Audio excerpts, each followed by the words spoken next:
Sean mis primeras palabras para glorificar y exaltar el nombre de Dios por la bendición que nos ha concedido esta mañana de disfrutar de una bella programación que ha nutrido nuestras almas y que nos ha dejado directrices que son importantes para nuestra vida espiritual. Teniendo presente que hay una gran multitud, una gran nube de testigos, de espectadores que nos ven correr la carrera cristiana, despojémonos de todo peso, de todo pecado que nos asedia y corramos con paciencia la carrera que tenemos por delante. Ha sido el tema que los hermanos nos han traído esta mañana y siento gozo al poder tener la dicha de seguir la misma secuencia de pensamiento, pues nosotros somos la sal de esta tierra, somos la luz de este mundo, y siempre que nosotros recordemos lo que somos, eso va de alguna manera a moldear nuestra manera de hablar, nuestra manera de comportarnos, nuestra manera de ser, porque si la sal se desvaneciere, dejare de salar, pierde su salinidad, dice el Señor, que ya no sirve más para nada, sino para ser hollada y despreciada por los hombres. Y si la luz deja de iluminar, pierde su brillo, su luz, ya deja de tener importancia y relevancia para todo aquel que está en tinieblas, porque no se puede alumbrar. Así que es importante que nosotros recordemos lo que somos. Por esa razón he tenido a bien poner como título a esta predicación, a este sermón, hablemos el lenguaje del ejemplo. Hablemos el lenguaje del ejemplo. Y se leyó en la programación la expresión de Cristo cuando dijo: ejemplo os he dado para que como yo he hecho, vosotros también hagáis. Es decir, que Cristo se constituyó en nuestro ejemplo. Él dice: yo les he dado a ustedes ejemplo para que ustedes hagan como yo he hecho. Así que las expectativas del mismo Cristo es que tú y yo hablemos con el ejemplo. Cristo nos dice: ejemplo os he dado para que como yo he hecho, vosotros también hagáis. Y Cristo espera que nosotros hagamos lo mismo que Él hizo. Seamos un ejemplo para los demás, porque nosotros somos los que guiamos a los que no están en Cristo a Cristo. Somos los que guiamos a los que están en tinieblas a la luz que es Cristo. Así que es importante que nosotros tengamos presente esta exhortación de nuestro amado Salvador. Pero no es el texto en el cual quiero basarme. El texto en el cual quiero basarme está en 1 de Timoteo, capítulo 4, versículo 12. Y quiero que abran sus Biblias.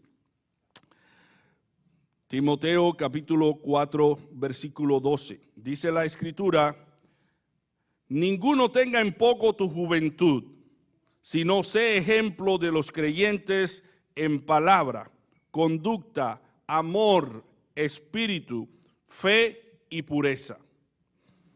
Estas son las palabras que Pablo le refiere a Timoteo. Pablo en su carta estaba preparando a Timoteo para que él pudiese ejercer un liderazgo eficaz. Y como se ha dicho y se ha escuchado, todo se levanta o se viene abajo a causa del liderazgo. Pablo quería que Timoteo fuese un buen líder. Un buen líder tiene influencia, influye sobre otros y ayuda a que otros le sigan. Hace años leí un artículo que quiero dar lectura porque expresa el caos que ha generado o que se ha generado en la sociedad al devaluar la fe en Dios y la obediencia a su palabra escrita. En una reunión de padres de un colegio, la directora preguntó en el APA sobre la violencia en la escuela y cómo resolver las situaciones conflictivas, qué hacer frente a la instalación de lo peor de nuestra sociedad dentro del aula. Por último, tras el repaso de algunos hechos dolorosos, se interrogó a sí misma: ¿cómo Dios puede permitir una cosa así?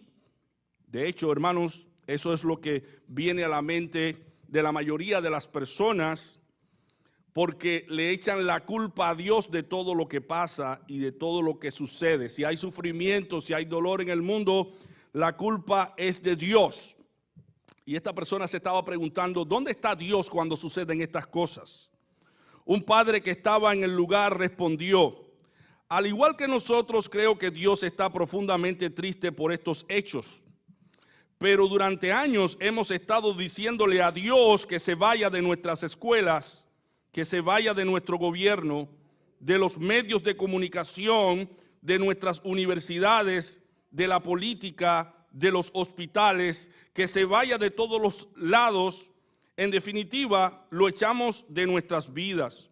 Y siendo Él tan caballeroso, nos ha obedecido. Creo que se ha retirado mansamente. ¿Cómo podemos esperar que Dios nos dé su bendición y su protección cuando le hemos exigido que nos deje solos? Ustedes recuerdan la expresión del gadareno, aquel endemoniado que vino que tuvo un encuentro con Jesucristo.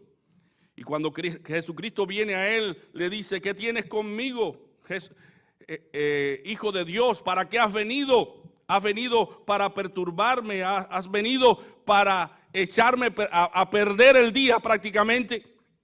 Sin embargo, Jesús venía para salvarlo, sanarlo. Así que muchas personas también, como el gadareno, le dicen al Señor: déjame solo, déjame con mis cadenas, déjame con mis pecados, déjame con mis caprichos. Yo quiero vivir mi vida.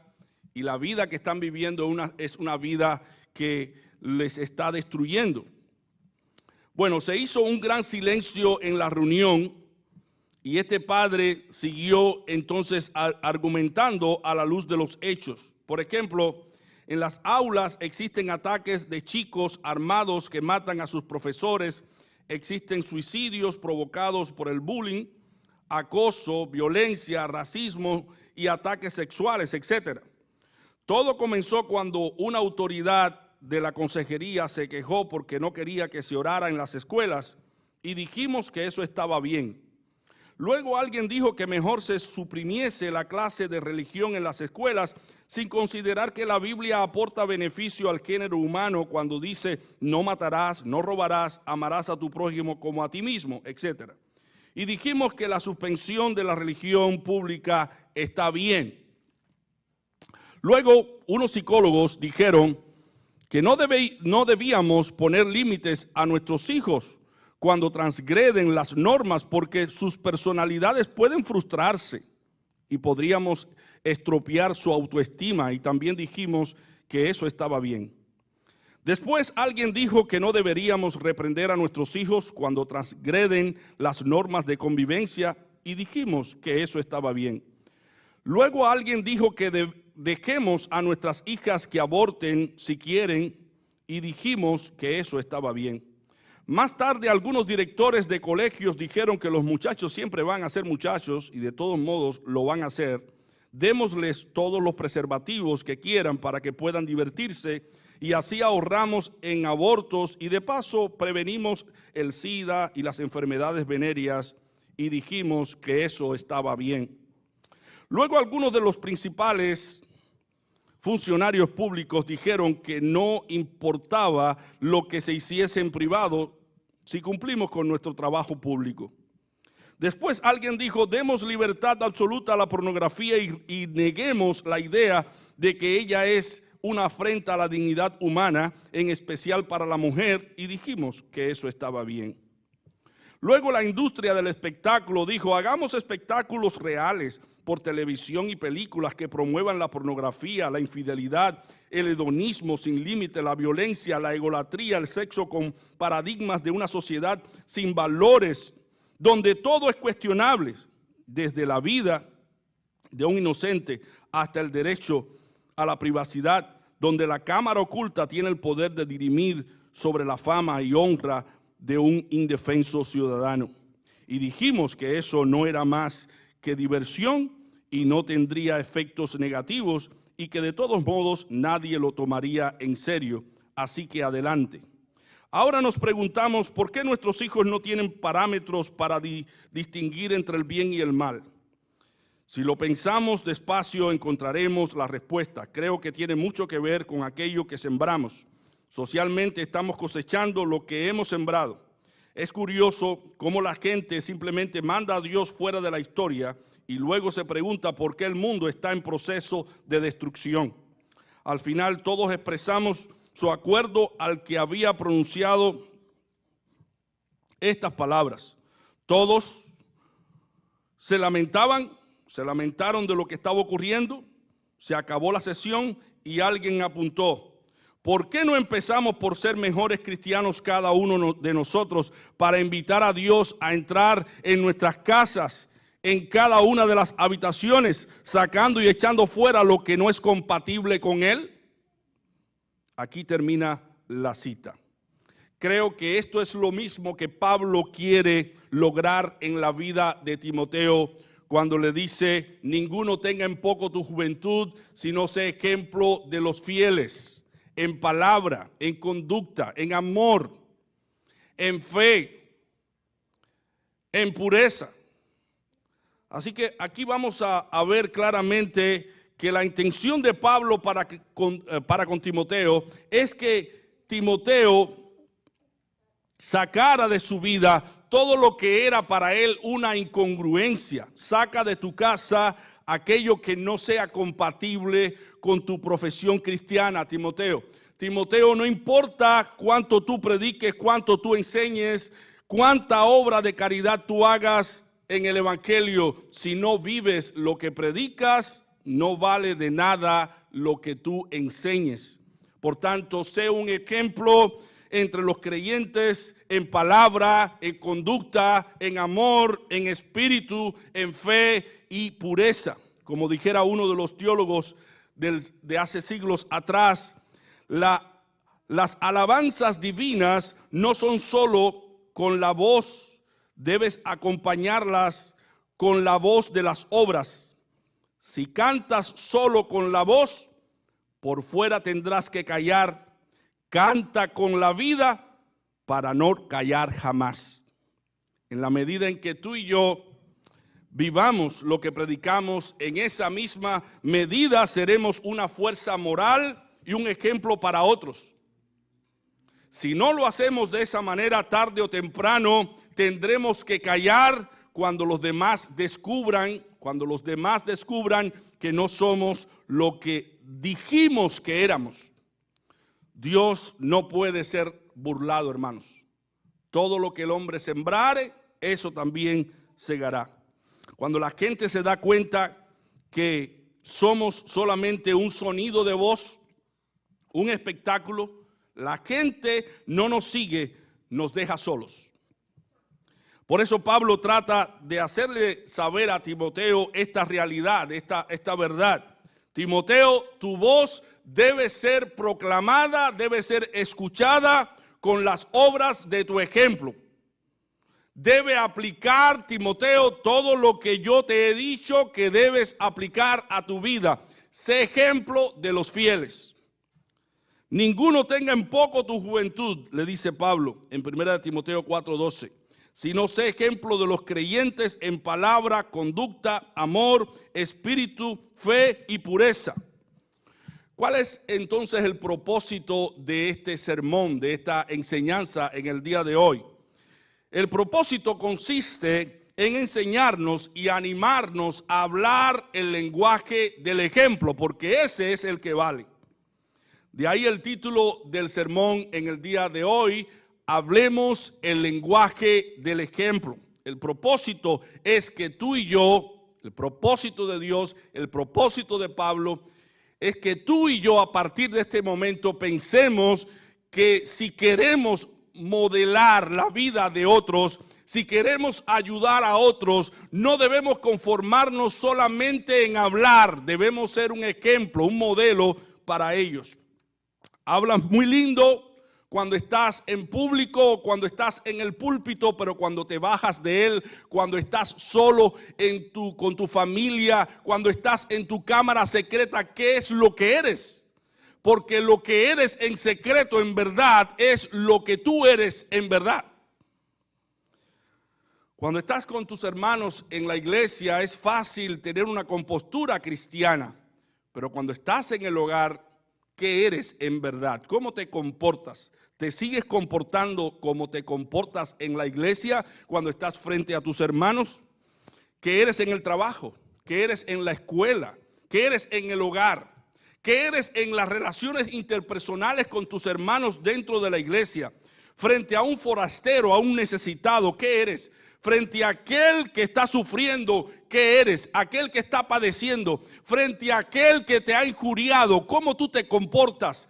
¿Lo perdonas o lo injurias? ¿Te comportas de la manera que otras personas se comportan contigo? Y esto nos trae a la mente la realidad de seguir el ejemplo de nuestro amado Salvador, quien cuando le maldecían no respondía con maldición, cuando padecía no amenazaba, sino que encomendaba la causa al que juzga justamente.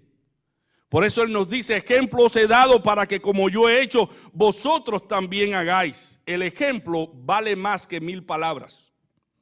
El lenguaje que la gente escucha no es lo que tú y yo decimos, sino lo que tú y yo hacemos. La gente nos seguirá primordialmente por lo que nosotros hacemos, no por lo que decimos con nuestros labios. Teniendo en cuenta esto, vamos a extraer de cada parte de este versículo su enseñanza moral y espiritual para nuestras vidas. Y lo primero que quiero hacer valer del versículo es lo siguiente: enseña a otros a través de tu ejemplo. ¿Qué es lo que le dice Pablo a Timoteo? Sé ejemplo de los creyentes. Sé tú un ejemplo. Timoteo tenía alrededor de 35 o 39 años. Los líderes que dirigían la iglesia en aquel entonces eran personas mayores, personas ancianas. Se estilaba en la época que las personas que tuviesen alguna responsabilidad fuesen personas capacitadas, personas sabias y personas de mayor edad que la que tenía Timoteo. Por eso Pablo le dice a Timoteo, ninguno tenga en poco tu juventud. Ninguno te menosprecie porque tú no te comportes de la manera que debes comportarte. Porque los griegos y los judíos de entonces acostumbraban a escuchar preferentemente a los ancianos, no a los jóvenes. Y Pablo le dice a Timoteo, gánate el respeto y la admiración de todo aquel que se relacione contigo, porque vea que tú eres un ejemplo para ellos. El secreto de Timoteo para que los mayores le escucharan era ser un ejemplo para ellos. Los siguientes versículos hablarán del ministerio de la predicación y la enseñanza, pero quiero enfatizar que el carácter y la conducta de un líder es lo que más educa y lo que más enseña. ¿Cuántas veces hemos conocido personas que tienen una capacidad tremenda, tienen una oratoria tremenda, tienen un léxico que pueden impresionar a todo aquel que le escucha, pero cuando les vemos actuar en su vida diaria, todo lo que parecía algo perfecto, incólume, se eclipsa por el mal comportamiento. Cuando vemos una persona que se comporta mal, no importa que hable muy bien, esa persona se está echando tierra encima porque no está acompañando su conocimiento con su vida práctica. Dice Primera de Tesalonicenses 1:6. Mira lo que dice Pablo. y vosotros fuisteis hechos imitadores de nosotros y del Señor, recibiendo la palabra con mucha tribulación, con gozo del Espíritu Santo. Pablo está diciendo, ustedes fueron imitadores de nosotros, porque Pablo y todos los demás apóstoles eran un ejemplo para toda la iglesia. Leamos 2 de Tesalonicenses 3, 7, 9. Porque vosotros mismos sabéis de qué manera debéis imitarnos, porque no anduvimos desordenadamente entre vosotros, no porque no tuviésemos potestad, sino por daros en nosotros un dechado para que nos imitaseis. O sea que Pablo les estaba dando un ejemplo a los creyentes para que los creyentes le imitaran. Pero lo que había en Pablo era el carácter mismo de Jesucristo manifestado en obras. Porque en 1 de Timoteo capítulo 11 versículo 1 dice Pablo, sed imitadores de mí como yo de Cristo. Así que Pablo se parecía tanto a Cristo que podía decirle al resto de las personas que estaban a su alrededor, imítenme a mí así como yo imito a Cristo. En Filipenses 3 versículo 17 dice Pablo, hermanos, sed imitadores de mí y mirad a los que así se conducen según el ejemplo que tenéis en nosotros. Así que Pablo se preocupaba por su vida, por su ejemplo, por dar un buen ejemplo a la iglesia. Y luego le dice a la iglesia, todos aquellos que se comportan como nosotros nos comportamos deben ser vistos como una referencia de comportamiento. Deben ser imitados. Así que Pablo se preocupa porque cada creyente sea un ejemplo digno de su profesión de fe. En Filipenses 4, 9 dice, lo que aprendisteis y recibisteis y oísteis y visteis en mí, esto haced, y el Dios de paz estará con vosotros. ¿Se imaginan a Pedro enseñarle a la iglesia en primera de Pedro 5, del 1 al 3, lo siguiente? Ruego a los ancianos que están entre vosotros, yo anciano también con ellos y testigo de los padecimientos de Cristo, que soy también participante de la gloria que será revelada, apacentad la grey de Dios que está entre vosotros, cuidando de ella, no por fuerza, sino voluntariamente, no por ganancia deshonesta, sino con ánimo pronto, no como teniendo señorío sobre los que están a vuestro cuidado, sino siendo ejemplos de la grey.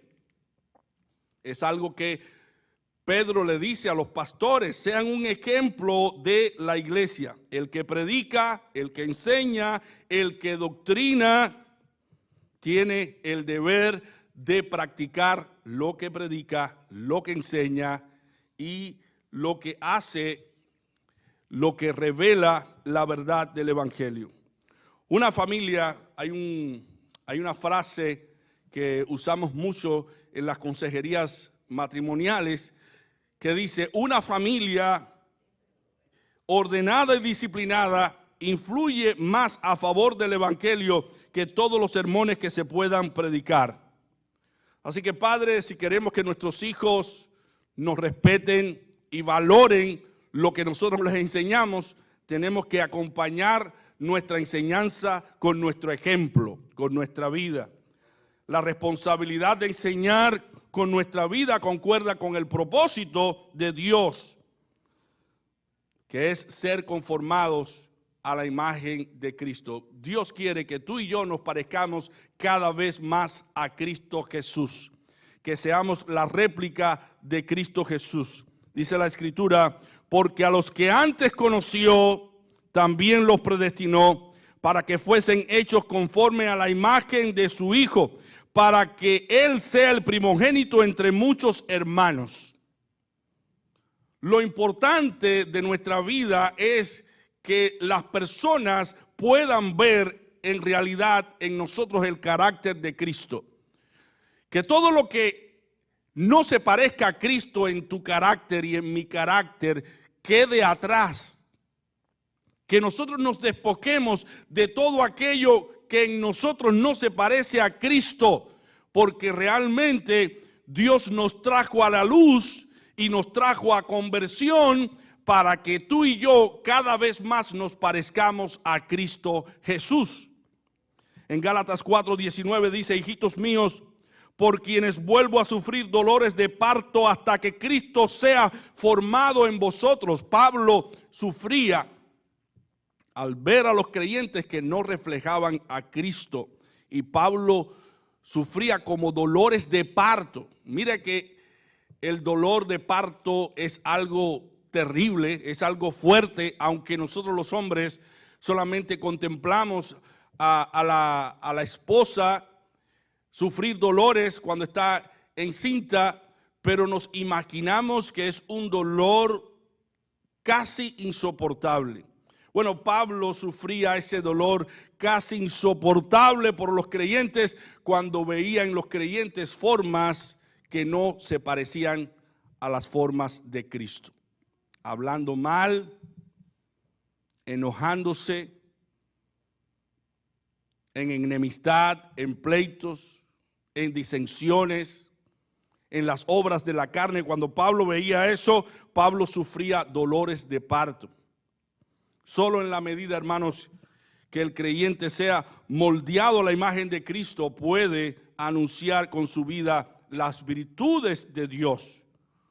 Como dice Primera de Pedro 2:9, mas vosotros sois linaje escogido, real sacerdocio, nación santa, pueblo adquirido por Dios, para que anunciéis las virtudes de aquel que os llamó de las tinieblas a su luz admirable. ¿Qué somos tú y yo? Real sacerdocio, linaje escogido, nación santa, pueblo adquirido por Dios. ¿Con qué propósito? ¿Con qué finalidad? Para que anunciemos las virtudes de ¿quién? De aquel que nos llamó de las tinieblas a su luz admirable. ¿Quién nos llamó? Cristo. Entonces debemos parecernos a Él, debemos reflejarlo a Él. Debemos producir en las personas sed de Cristo, hambre de Cristo, porque vean que nosotros en verdad reflejamos el carácter de Cristo. Mira lo que dice Primera de Pedro 2, del 11 al 12. Amados, yo os ruego como extranjeros y peregrinos que os abstengáis de los deseos carnales que batallan contra el alma, manteniendo buena vuestra manera de vivir entre los gentiles, para que en lo que murmuran de vosotros como de malhechores, glorifiquen a Dios en el día de la visitación al considerar vuestras buenas obras. Es decir, que las personas que nos rodean, nuestros familiares, nuestros amigos, nuestros conocidos, deben ver nuestra manera de vivir y nuestra manera de comportarnos. Y al vernos a nosotros, ellos deben glorificar el nombre de Dios. Porque dice la Escritura: así alumbre vuestra luz delante de los hombres, para que vean vuestras obras buenas y glorifiquen a vuestro Padre que está en los cielos. La gente que nos rodea debe sentirse motivada a glorificar el nombre de Dios al ver nuestra conducta en Cristo Jesús. Ahora la pregunta es, nuestro comportamiento en la escuela, en el trabajo, en el hogar, cuando estamos haciendo una cola, cuando estamos esperando nuestro turno en alguna tienda, ¿nuestro comportamiento es un comportamiento de cristiano o es un comportamiento que deja mucho de desear? Porque se nos ve protestar o se nos ve murmurar o decir malas palabras. Es importante que nos miremos como lo que somos. Somos sal y somos luz. Dice Pablo: sed ejemplo de los creyentes, a Timoteo, en palabra, conducta, amor, espíritu, fe y pureza.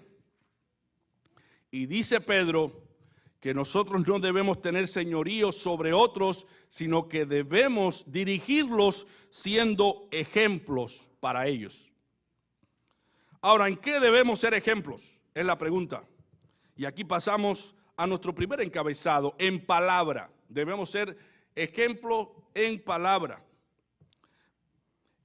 Palabra se refiere al lenguaje hablado. Este revela el nivel de madurez y de vida espiritual que nosotros vivimos. Timoteo era un obispo y como obispo debía ser un hombre de palabra. Un hombre que al pronunciar sus palabras debía acompañar sus palabras con su conducta, con su vida. Él debía enseñar a la iglesia y por eso debía ser un maestro. Y los maestros tienen la responsabilidad de vivir aquello que enseñan. Mira lo que dice Efesios capítulo 4, del 25 al 32. Veamos en todos los aspectos que Dios quiere que nosotros seamos ejemplo. Por lo cual, desechando la mentira, hablad verdad cada uno con su prójimo. Es decir, que no debemos decir qué cosa, mentiras. Debemos hablar qué cosa, la verdad. Porque somos miembros los unos de los otros. Airaos, pero no pequéis. No se ponga el sol sobre vuestro enojo. Ni deis lugar al diablo. Tú y yo damos lugar al diablo cuando permitimos que nuestro enojo nos lleve a guardar amargura en el corazón y a no perdonar a los demás, a los que nos ofenden. El que hurtaba, no hurte más, sino trabaje haciendo con sus manos lo que es bueno para que tenga que compartir con el que padece necesidad. Es decir, que no debemos robar, no debemos tomar lo que no es nuestro.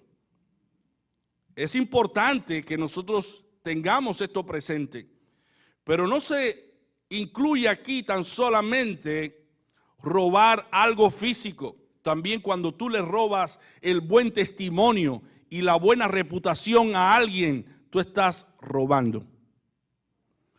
Cuando tú hablas mal, cuando yo hablo mal de otros y desprestigio a otros frente a terceras personas, yo estoy robando el testimonio y la buena reputación de otras personas y eso daña al implicado.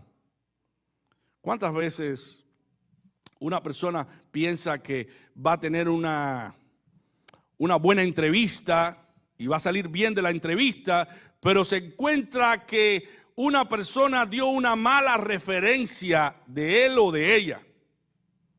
Manchó totalmente su prestigio, su dignidad, y cuando va esa persona pensando que le van a dar el trabajo, lo que recibe es un rechazo, una negativa. Entonces, nosotros como cristianos ya no debemos comportarnos de esa manera como nos comportábamos antes cuando estábamos en el mundo buscando alcanzar una posición. Desprestigiábamos a quien tuviésemos que desprestigiar, pero ya no es así en nosotros, porque somos nueva criatura en Cristo Jesús.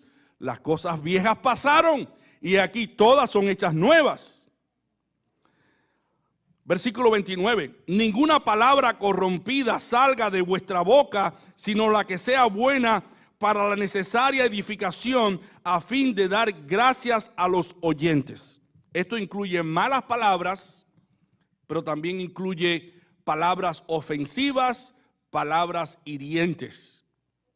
Debemos evitar decir aquello que daña la dignidad de otra persona. Si queremos parecernos a Cristo y ser un ejemplo para otros, debemos cuidarnos de lo que hablamos. Porque una vez que salga lo que decimos, las palabras no se pueden recoger. Son como las plumas que se tiran o se lanzan, el saco de plumas que se lanza desde un quinto piso. Y una vez que esas plumas son llevadas por el viento, no se pueden recoger. las palabras que tú y yo decimos, después no las podemos recoger. Tenemos entonces que pensar antes de hablar. Antes de hablar. Ninguna palabra corrompida salga de vuestra boca, sino la que sea buena para la necesaria edificación, a fin de dar gracia a los oyentes. Y no contristéis al Espíritu de Dios, con el cual fuiste sellados para el día de la redención. Ustedes saben a quién ofendemos cuando actuamos de esa manera. Decimos malas palabras, hurtamos, nos comportamos mal. Estamos contristando al Espíritu de Dios. Tú y yo somos templo del Espíritu de Dios, donde el Espíritu de Dios mora. Pero cuando andamos de ese modo, a quien entristecemos y ofendemos es al Espíritu Santo. Por eso el versículo 31 y 32 dice: quítense de vosotros toda amargura, enojo, ira, gritería, maledicencia, toda malicia. Antes sed benignos unos con otros, misericordiosos, perdonándoos unos a otros, como Dios también os perdonó a vosotros en Cristo. Esta escritura nos enseña lo que debemos decir y lo que no debemos decir. Lo que hemos de hablar debe edificar en todo tiempo. Aquello que da gracia, aquello que trae un buen ambiente, aquello que fomenta un buen ambiente, es lo que debemos decir y hablar. Lo que decimos debe ser oportuno según la necesidad de los demás. Si no es oportuno, si no es necesario, ¿para qué lo vas a decir? Entonces nosotros podemos crear las condiciones para que todos nos relacionemos correctamente y para que todos nos amemos y para que haya un ambiente espiritual en que todos nos sintamos bien. También en Efesios 4:29, Pablo nos exhorta a no pronunciar palabras corrompidas. Palabras corrompidas. ¿Qué son palabras corrompidas? Palabras que no son palabras espirituales, palabras que edifican, palabras que mienten, palabras que engañan, palabras que atacan, que humillan, que critican, que culpan, palabras que tienen como propósito burlarse de los defectos de otros, palabras que amenazan, palabras que lastiman, palabras que son sarcasmos, que hieren. Todas esas son palabras corrompidas. Una buena regla es no decir cosas negativas, sino siempre hablar cosas positivas. Así que Timoteo debía ser un ejemplo en palabra. Mi pregunta para ti y para mí: ¿somos un ejemplo de palabra en el hogar, con nuestra familia, con nuestros hermanos, con nuestros compañeros de trabajo? ¿Qué pueden decir los demás de nosotros? ¿Cómo es el dictamen de los demás hacia nuestro comportamiento? ¿Qué dicen los demás de nosotros? La gente puede decir muchas cosas injustas, pero generalmente la gente va a decir lo que nosotros somos y lo que ve en nosotros.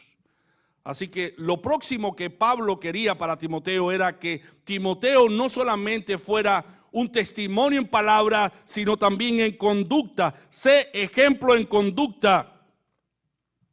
Pero esta parte no se puede cumplir a menos que vivamos lo que decimos a otro. Para vivir lo que decimos a otros tenemos que hacer una introspección en nuestra vida y hacernos un autoexamen para ver si en verdad nosotros estamos alineados con lo que nosotros decimos. Vamos a ilustrar este punto con una anécdota de una persona muy conocida en el mundo de la literatura. Una madre llevó a un hijo de 6 años a casa de Mahatma Gandhi. Mahatma Gandhi fue el padre de la nación india y ayudó tremendamente a la independencia de la nación por la fuerza de la razón y la sabiduría. Y mucha de esta sabiduría las heredó de los principios bíblicos, porque él leía la Biblia y aprendió muchos consejos y muchas parábolas, muchas historias que son historias éticas del comportamiento humano. Entonces la mujer llevó a su hijo a Mahatma Gandhi y le dijo: Mahatma, dígale a mi hijo que no coma más azúcar. Es diabético y arriesga su vida haciéndolo. A mí ya no me hace caso y sufro por él. Sé que a usted le hará caso porque lo admira. O sea que el niño admiraba a Mahatma Gandhi. Mahatma Gandhi reflexionó y dijo: lo siento, señora, ahora no puedo hacerlo. Traiga a su hijo dentro de 15 días. Sorprendida la mujer le dio las gracias y le prometió que haría lo que había pedido. 15 días después volvió con su hijo. Mahatma Gandhi miró al muchacho a los ojos y con una autoridad sorprendente le dijo: chico, deja de comer azúcar, te estás haciendo daño. Agradecida la mujer, pero extrañada, la madre le preguntó a Mahatma Gandhi lo siguiente: ¿por qué me pidió que le trajera 2 semanas después a mi hijo? Podría haberle dicho lo mismo el primer día. La respuesta de Mahatma Gandhi fue la siguiente: hace 15 días yo también comí azúcar.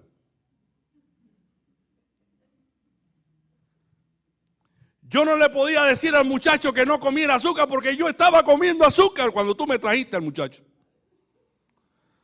Yo tuve que decirte: ven y tráemelo dentro de 15 días.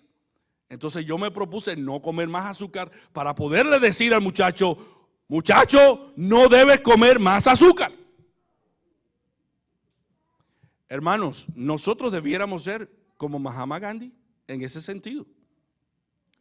Debiéramos abstenernos de enseñar algo que nosotros no estamos practicando o no estamos llevando a nuestra conducta. Entonces es importante que nosotros no nos hagamos maestros de otras personas. Miren que yo me he encontrado con personas que son ilustres maestros, pero al ser maestros de otros, nos condenamos ante Dios si no cumplimos aquello que enseñamos. Vayamos a la palabra de Dios en Romanos 2, del 1 al 3. Dice Pablo, precisamente a los judíos: por lo cual eres inexcusable, oh hombre, quien quiera que seas tú que juzgas, pues en lo que juzgas a otros te condenas a ti mismo, porque tú que juzgas haces lo mismo. Mas sabemos que el juicio de Dios contra los que practican tales cosas es según verdad. Y piensas esto, oh hombre, tú que juzgas a los que tal hacen y haces lo mismo, que tú escaparás del juicio de Dios. Y a partir del versículo 17 de Romanos capítulo 2 dice: he aquí tú tienes el sobrenombre de judío y te apoyas en la ley y te glorías en Dios y conoces su voluntad e instruido por la ley apruebas lo mejor y confías en que eres guía de los ciegos, luz de los que están en tinieblas, instructor de los indoctos, maestro de niños, que tienes en la ley la forma de ciencia y de la verdad. Tú pues que enseñas a otros, ¿no te enseñas a ti mismo? Tú que predicas que no se ha de hurtar, hurtas. Tú que dices que no se ha de adulterar, adulteras. Tú que abominas de los ídolos, cometes sacrilegio. Tú que te jactas de la ley, con infracción de la ley deshonras a Dios. Porque como está escrito, el nombre de Dios es blasfemado entre los gentiles por causa de vosotros. Así que es importante ser honestos con nosotros mismos y con otros a la hora de enseñar lo que enseñamos. Y si no estamos viviendo lo que estamos enseñando, al menos digamos: yo estoy luchando con esto mismo que te estoy enseñando a ti. Yo tengo mis luchas con relación a esta enseñanza porque yo estoy luchando con mis propios defectos. Y entonces ya te quitas de encima la condenación, porque la persona a la cual tú le estás enseñando sabe que verdaderamente tú estás luchando con aquello. Tú estás luchando con conformar tu corazón a la voluntad de Dios. Pero si predicas algo y no haces énfasis En el hecho de que tú no estás viviendo aquello, trae sobre ti juicio. Y no podrás ayudar a los que tú les estás enseñando. A la hora de predicar, hermanos, tenemos que sentirnos comprometidos con lo que nosotros enseñamos. No importa lo que digamos debe ser acompañado con nuestra conducta, porque debemos ser ejemplos. Lo importante, Timoteo, lo importante, hermano, hermana, no es lo que tú haces, sino lo que te impulsa a hacer aquello que tú haces. Y aquí pasamos a la tercera parte de este sermón. Todas las cosas que nosotros hacemos deben ser impulsadas por el amor. Sé ejemplo en palabra, en conducta, pero ahora le dice Pablo a Timoteo, sé ejemplo en amor. Debes hacer lo que haces en amor. Amar es entregarnos, es mostrar afecto, es buscar el beneficio de otra persona, aún en contra de nuestro prejuicio. Es amar más aunque seamos amados menos. Dios nos amó de esa manera. Nosotros no amábamos a Dios de la manera que Él nos amó. Sin embargo, Él tuvo misericordia de nosotros y nos amó con un amor incondicional. De esa misma manera nosotros debemos amar a los demás. El amor no busca lo suyo. El amor no se irrita. El amor no guarda rencor. El amor no es orgulloso. Todo lo sufre, todo lo cree, todo lo padece. El amor no solo es un sentimiento, sino una acción sacrificial por el bien de la otra persona. Por eso el amor debe añadirse también a otra parte donde Pablo le enseña a Timoteo que debe acompañar el amor con el espíritu. ¿A qué se refiere? Y aquí pasamos a la cuarta parte. Debes hacer lo que haces en espíritu. Algunas versiones incluyen aquí el vocablo espíritu para referirse al entusiasmo, a la emoción que debe experimentar el cristiano. Cuando tú sirvas y yo sirva a otros, hagámoslo con espíritu, hagámoslo con emoción, con gozo, con alegría, como para el Señor y no para los hombres. Mira lo que dice Romanos 12, 11 y 12. En lo que requiere diligencia, no perezosos, fervientes en espíritu, sirviendo al Señor, gozosos en la esperanza. Debemos exteriorizar el gozo al saber que al actuar de la manera que Dios quiere que actuemos, estamos agradando a Dios. Al servirnos los unos a los otros, debemos experimentar sumo gozo, suma alegría. A esto es que Pablo se refiere, a hacer las cosas en espíritu. Y en quinto lugar, debes hacer lo que haces en fe. La razón por la cual Pablo le dice a Timoteo que debe hacer las cosas en fe es que debe acompañar sus obras con la fe. La fe sin obras, ¿qué cosa es? Es una fe muerta. Entonces Santiago nos enseña esta gran realidad, que nosotros debemos hacer valer nuestra fe por nuestras obras. La fe, las obras deben ser una imagen, una realidad de lo que nosotros creemos.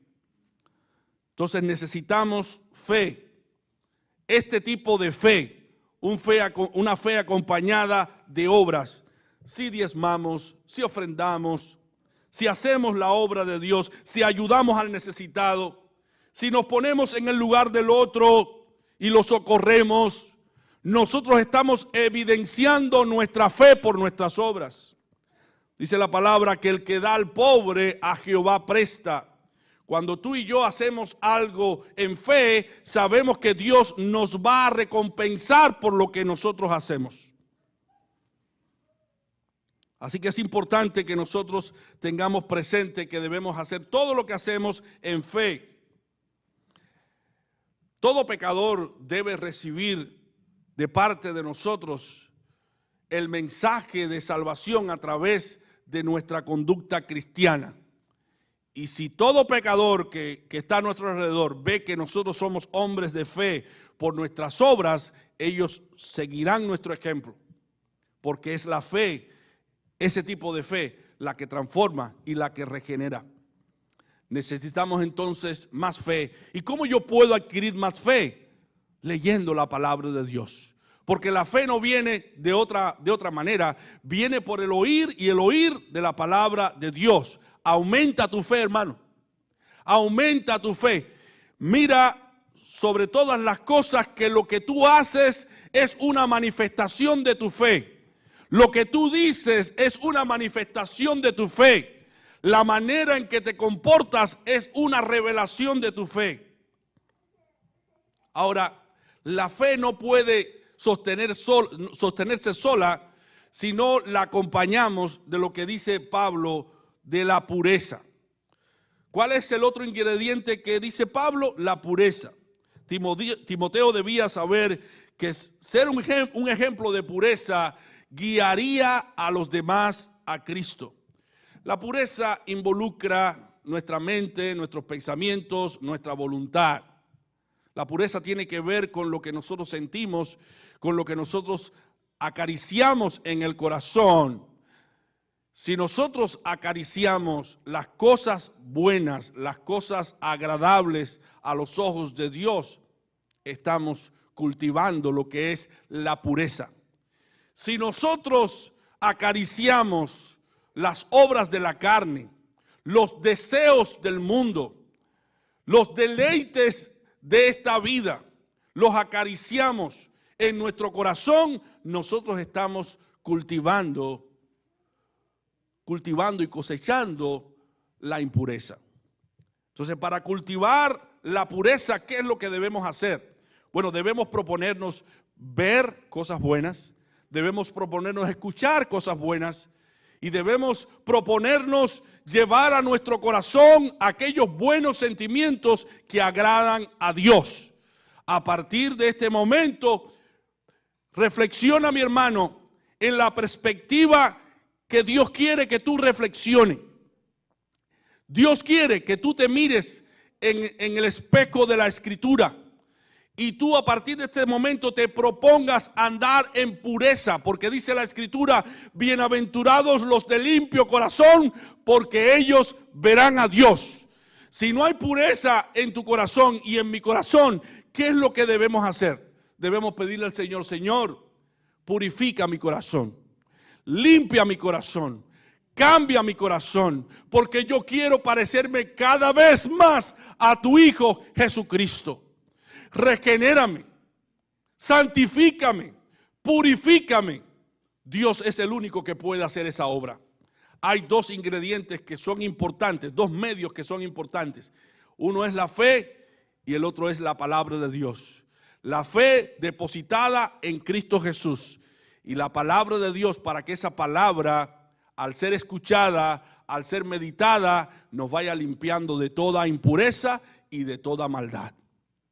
Así que lo que Pablo le dice a Timoteo también nos lo dice a nosotros. Sé ejemplo en palabra, en conducta, en amor, en fe, en espíritu y en pureza. Dios quiere lo mejor para nosotros.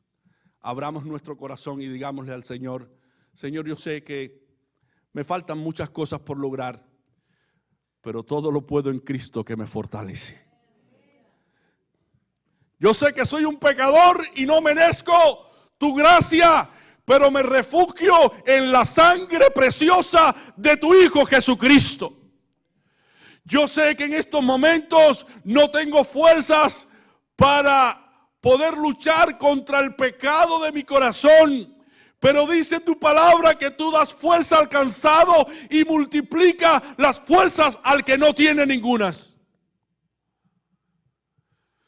Yo sé que el pecado me está arrastrando, pero me refugio en tu palabra que dice: si confesares tus pecados, Él es fiel y justo para perdonar tus pecados y limpiarte de toda maldad. Yo sé que estoy perdido sin un abogado defensor. Yo sé que Cristo Jesús está a la diestra del Padre intercediendo día y noche por mí, y vengo ante ti, Padre eterno, para pedirte perdón, para suplicarte que por los méritos de Cristo limpies mi corazón. Yo no quiero parecerme más a un mundano, no quiero parecerme más a lo que yo era antes, quiero parecerme a tu Hijo Jesucristo. Yo quiero crecer en Cristo. Yo quiero que Cristo crezca en mí. Y que todo lo mío, todo lo que tiene que ver con mi yo, quede aplastado y crucificado con Cristo Jesús. Y eso es lo que decía Pablo: con Cristo estoy juntamente crucificado. Y ya no vivo yo, mas vive Cristo en mí. Y lo que vivo en la carne, lo vivo en la fe del Hijo de Dios, el cual me amó y se entregó a sí mismo por mí. Estás crucificando tus pecados en la cruz del Calvario con Cristo Jesús. Estás crucificando tu viejo hombre en el Calvario con Cristo Jesús. Estás luchando tenazmente contra aquello que deshonra a Dios. Te estás levantando como un gran atleta, absteniéndote de todo aquello que destruye tu alma. Estás buscando las cosas del reino de Dios. Estás poniendo tu vista en Cristo Jesús o en las cosas de la tierra. Es necesario que en todo momento nos parezcamos cada vez más a Jesucristo. Que lo imitemos en todo nuestro comportamiento, en toda nuestra actitud. Que Él sea nuestro maestro, que Él sea nuestro instructor. Porque no queremos parecernos a otra persona que a Cristo Jesús. Porque pareciéndonos a Cristo Jesús, seremos un ejemplo para los demás. Entonces, hermanos, lo importante para ti y para mí es que a partir de este momento nosotros nos propongamos hablar el lenguaje del ejemplo. Que Dios les bendiga.